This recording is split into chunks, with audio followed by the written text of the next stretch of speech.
Hello बच्चों, हेरी classes में आपका स्वागत है। तो आज हम बायोलॉजी के फर्स्ट चैप्टर जीवों में जनन के बारे में अध्ययन करेंगे।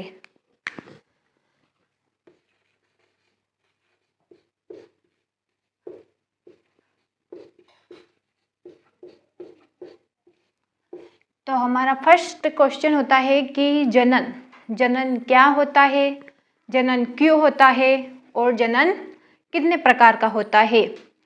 तो जनन दो प्रकार का होता है, एक तो लैंगिक जनन और दूसरा अलैंगिक जनन। अब हम बताते हैं कि जनन क्या होता है। जनन वह प्रक्रिया है जिसमें जीव अपने ही समान संतति उत्पन्न करता है, उसे जनन कहते हैं। अब जनन क्यों आवश्यक है? क्योंकि जीव अपनी स्थिति बनाए रखने के लिए जनन करते हैं। आप सोचते होंगे कि जीव विज्ञान क्या है, तो मैं बताती हूँ आपको जीव विज्ञान के बारे में। जीव विज्ञान के जनक कौन है? तो जीव विज्ञान के जनक है अरस्तु। और जीव विज्ञान का मतलब होता है कि सजीवों का अध्ययन, यानी कि जैसे कि ये पेन है, ये जीव विज्ञान नहीं है। हम जो है ये जीव विज्ञान है, यानी कि सजीवों का अध्ययन। अब जीव विज्ञान के जनक है फादर ऑफ बायोलॉजी अरस्तु।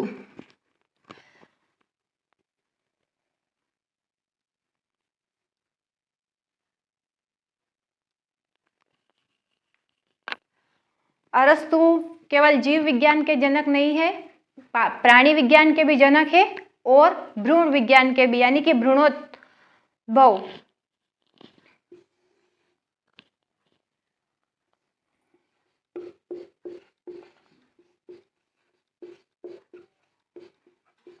प्राणी विज्ञान,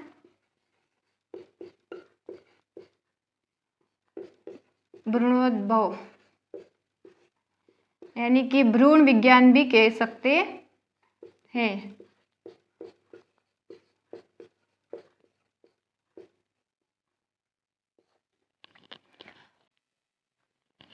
तो जीव विज्ञान के जनक है अरस्तु। अरस्तु केवल जीव विज्ञान के ही जनक नहीं है, बल्कि प्राणी विज्ञान के और भ्रूणोद्भव यानी कि भ्रूण विज्ञान के भी जनक है।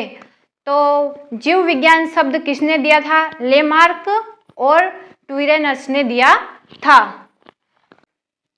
तो अभी हमने जनन के बारे में पढ़ा था, जनन क्या होता है, जनन क्यों आवश्यक है और जनन कितने प्रकार का होता है। तो हम अब जनन टॉपिक के बारे में पढ़ेंगे।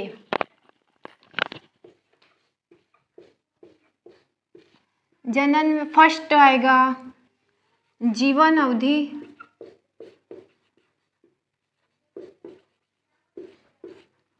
दूसरा है अलैंगिक जनन और तीसरा है लैंगिक जनन।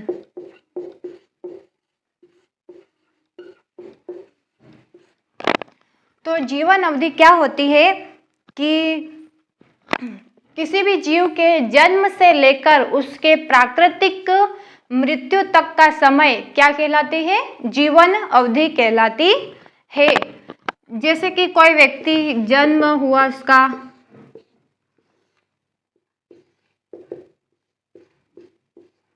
ये बीच वाला जो समय अवधि है ये क्या कहलाती है? जीवन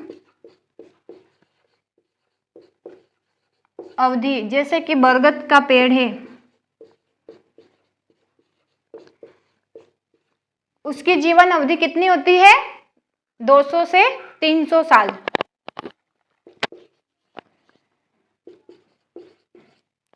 और एक तोता है,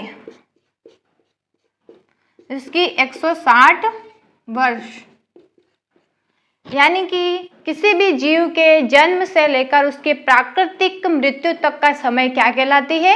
जीवन अवधि कहलाती है। अब दूसरा है अलैंगिक जनन।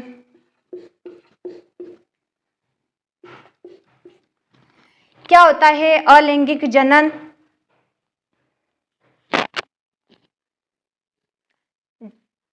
जनन की वह प्रक्रिया जिसमें केवल एक ही जीव भाग लेता है, अर्थात यानी कि एक ही जीव अपनी नई संतति उत्पन्न करता है, यानी कि एक ही जीव भाग लेता है, एकल जनक होता है, उसमें एक जनक होता है। और लैंगिक जनन में दो विपरीत लिंग वाले व्यक्ति जनन में भाग लेते हैं, इसमें दो जनक होते हैं।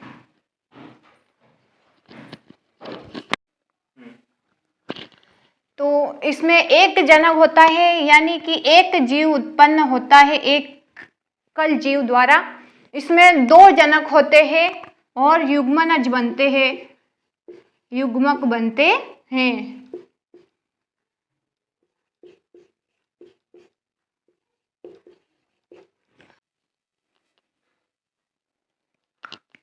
युग्मक बनते हैं, अगुणित युग्मक बनते हैं, तो इसमें नहीं बनेंगे। इसमें दो युग्मक है मतलब निषेचन होगा।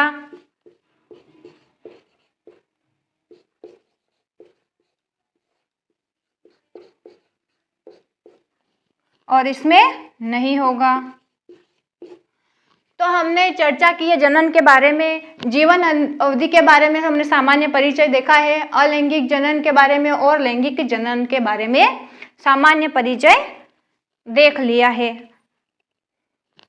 तो अब हम अलैंगिक जनन की पूरी प्रक्रिया देखेंगे कि कितने प्रकार का होता है, क्या होता है, क्लोन शब्द क्या होता है, जो कि हमारे बोर्ड एग्जाम में 1 नंबर में आ सकता है कि क्लोन किसे कहते हैं। तो अलैंगिक जनन की वह प्रक्रिया जिसमें एकल जीव भाग लेते हैं उसे अलैंगिक जनन कहते हैं। और दूसरा पॉइंट है, अलैंगिक जनन के द्वारा उत्पन्न सभी संततियों अकारिक की वह आंतरिक रूप से समान होती है। तो देखिए इस डीएनए की धीरे धीरे यहाँ से अलग हुआ, ये अलग हुआ, सेम टू कॉपी है ना, इसकी सेम दिख रहा है ना, तो इसे ही हम क्लोन कहेंगे। तो हम देखेंगे कि अलैंगिक जनन के प्रकार कितने होते हैं। 6 प्रकार के होते हैं। विखंडन, दूसरा है मुकुलन, तीसरा है पुनरुद्भवन और चौथा है बीजाणु द्वारा, पांचवा है खंडन और छठा है कायिक जनन।